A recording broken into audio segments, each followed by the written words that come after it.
Good evening. Today is September 27th, 2022. Sorry I am late. We do have good news. The surgeon called, got me in for a fit-in appointment, and looks like won't be having back surgery, but they will be working on doing some nerve stimulation and possibly some more testing to see if the nerve got pinched somewhere down in my leg. So it is good news thus far, but they are doing something. It's progress. So keep me in your prayers. We are moving forward. All right, on to the news. We do have our southern coronal hole rotating out. Our nice big fast solar wind stream from these coronal holes will be earth facing tomorrow all the way. Those will be hitting us the 1st and the 2nd. But it is not all bad news. Over the night, last night, we got the first of those CMEs that are coming our way. And we got a double tap that hit a KP6 and was seen as far south as Des Moines, Iowa. Looking back, as far back as the 23rd, here is the first of our double taps. We had the first one hitting at 1400 hours and 2100 hours on the 23rd. That was our double tap from last night. We have another solar storm coming in from 700 or 0700 on the 24th, and another one following that at 2000 hours again, or about 2100 hours on the 24th. So we have another double tap coming probably sometime tonight.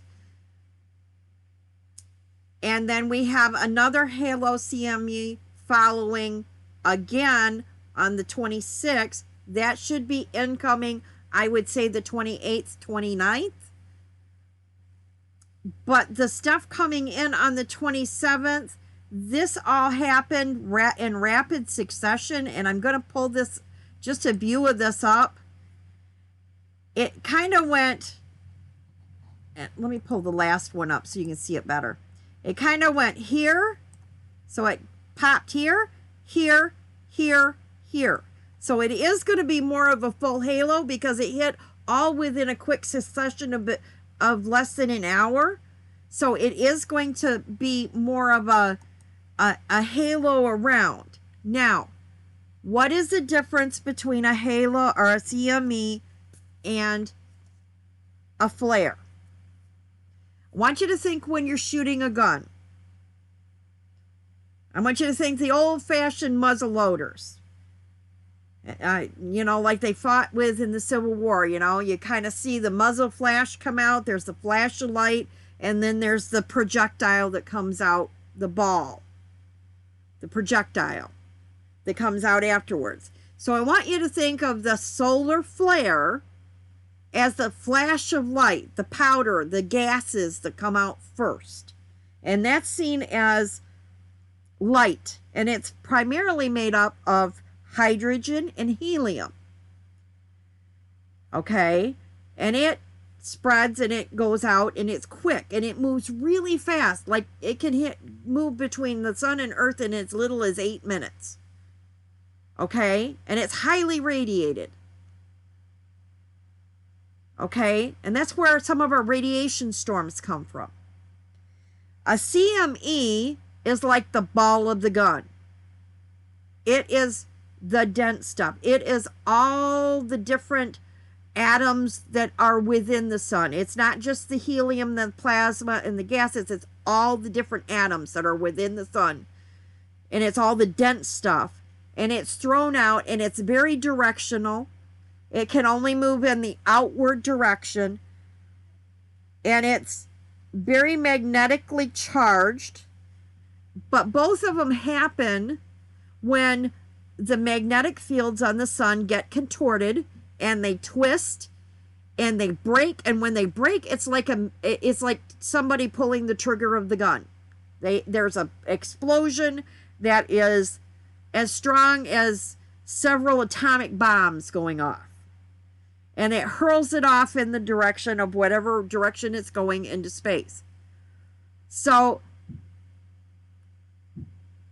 think of the solar flares as light and gas, and the plasma is being denser. The CMEs are denser, and they don't spread, and they don't go in different directions as much as the flares do. So your CMEs are very directional, they're very thick, and they're very heavy. That is the difference between the two. So we have flares coming, we have CMEs coming, and we have winds coming. And the winds are kind of like in between the mix of the two. And they're just slow and steady escaping particles off the surface of the sun that move at a nice steady gait, and they're very directional, just like the CMEs. They move out and spread in a set direction. So we have all three coming at us right on through the middle of next week. Looking at the flares, we have gotten ourselves down to a nice steady beat. Our sun is settling into a pattern where she's got a nice steady heartbeat going. She's developing a pattern here. I want to look at the pattern. We're seeing 3107, 3107, 3107, 3107, 3105, 3105. What does that tell us? That tells us those are the Earth-facing sunspots right now, so everything that they have let go flare-wise is coming directly at us. They are going to hit us. So between now and then, we should be getting enough activity that we should be getting some bump up. Now, if we don't, okay, you want to remember that we have to be the opposite polarity. So if the wind leaving the wind leaving those sunspots are the same polarity as Earth, it's going to push it away. So if it's the same polarity as we are on the north, it's going to push us away, but the south is going to get hit. And the southern polarity, the southern hemisphere, is going to see the lights more than the north will. You've got to be the opposite polarity.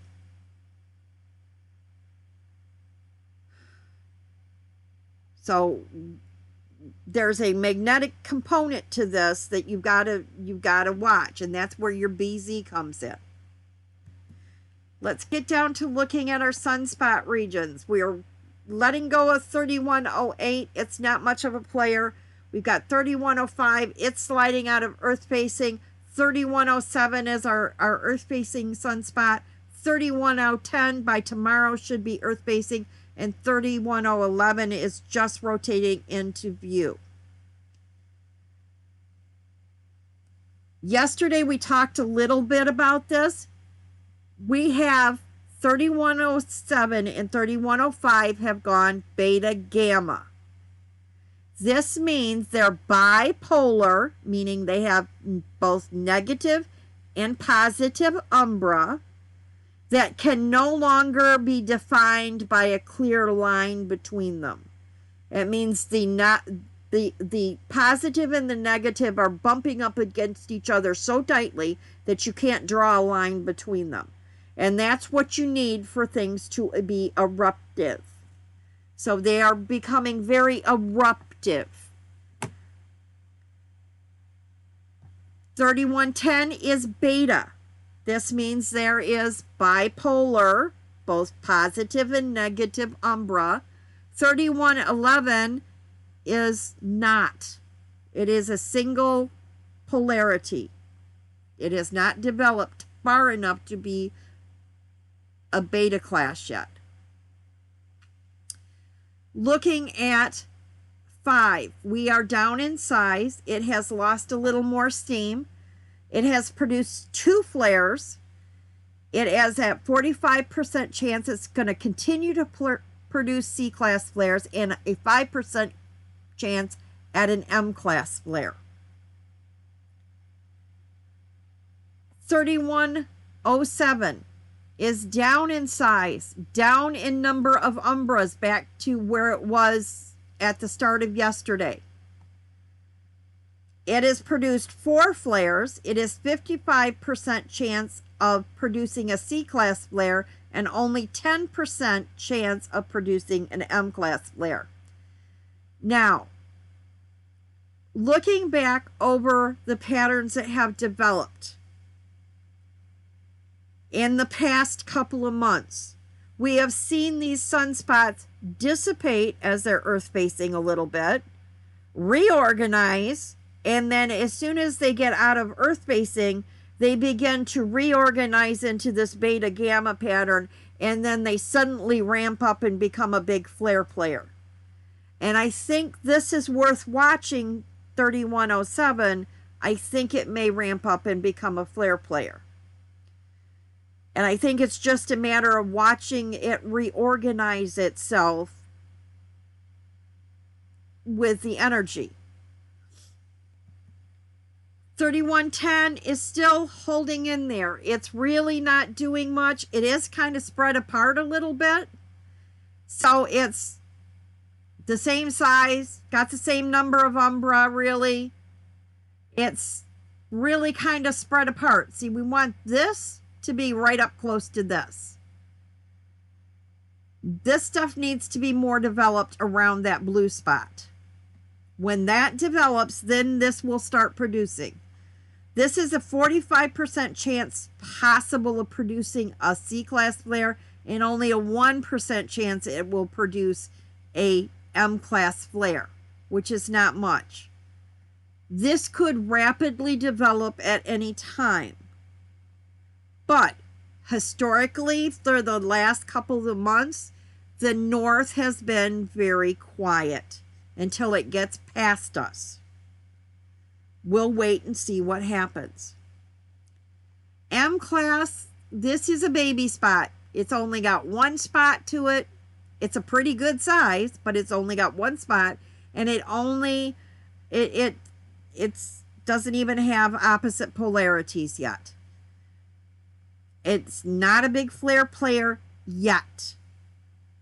Now, this could ride it out and not do much, or it could rapidly intensify and become a flare player. Trailing behind this on the southern hemisphere, there is another region. I think we're going to see another sunspot rotate in the next 36 hours. I think there's something back there, and I think that's where the major flare player is going to be, is in that last, the one trailing sunspot that's just out of view. This is what we've got coming. This is what we've got to look at. Forecast-wise, I don't know as I agree with this. They're saying we might hit a KP3, but we're not really going to be there.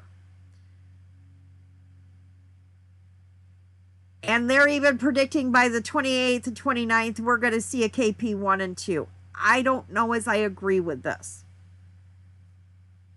I have seen, watching LASCO 2 and 3, a nice steady wind leaving the surface of the sun.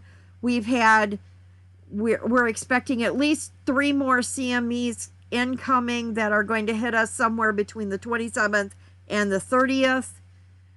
And the stuff from yesterday happened within an hour of each other, and they were coming from positions all the way around the sun. So I kind of think there might be enough there that might at least graze us from that. So I'm not necessarily sure I agree with this. They have downgraded our forecast for the auroras to just the 1st, 2nd, 3rd, 4th, and 5th. Not sure I agree with this either. I kind of suspect there might be a flare player coming around the edge. We're going to have to wait and see.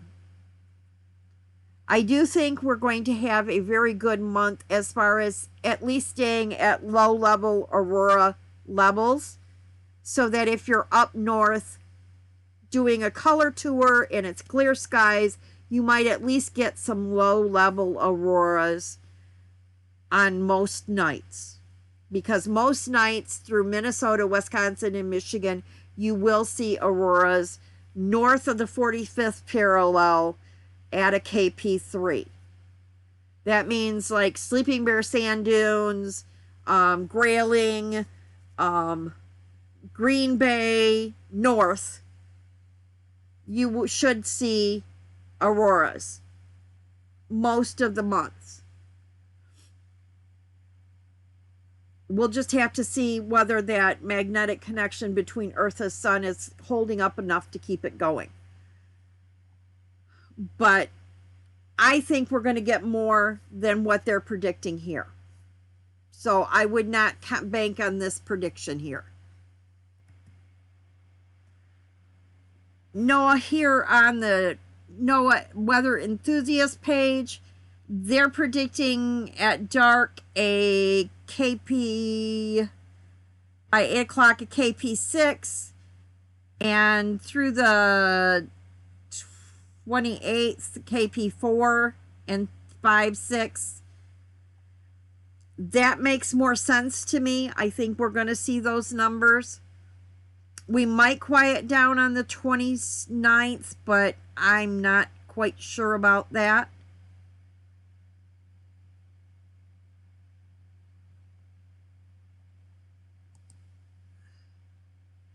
When I'm looking at this and I look at our LASCO 3, and when you see all the squiggly stuff, that means one of the satellites is getting hit with radiation storm. Okay, now I'm going to bring this forward. Now I'm going to toggle this. You can see here as I toggle, you can see the lights move.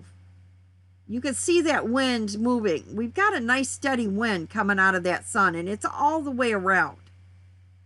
We have a full halo here, and it's staying steady the whole time. This is where I think we're going to be bigger than what they think.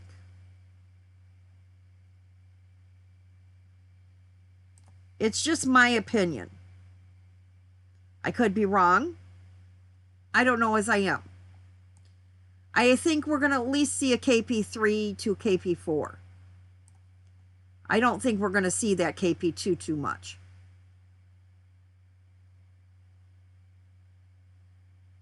Now, weather-wise, I'm going to pull up this little cloud map. this is set for Friday. Friday in Michigan and Saturday, we should see some sunny skies. Wisconsin may see some partly cloudy skies. Wisconsin, you're going to kind of get food barred because you're going to have some mostly cloudy skies. Michigan's going to be a little more sunny than Wisconsin up until Tuesday, and through Tuesday on, everybody's going to be in the same partly cloudy sky pattern. Minnesota, you're going to be partly cloudy skies, and it's just going to be hit and miss, and we're going to have to fight to get what we want. So it's not the best, but it's fall. This is what we have when it's fall. We hope and pray for the best. So I will leave you with that. Everybody get lots of rest and be ready to go at a moment's notice. Good hunting, everybody.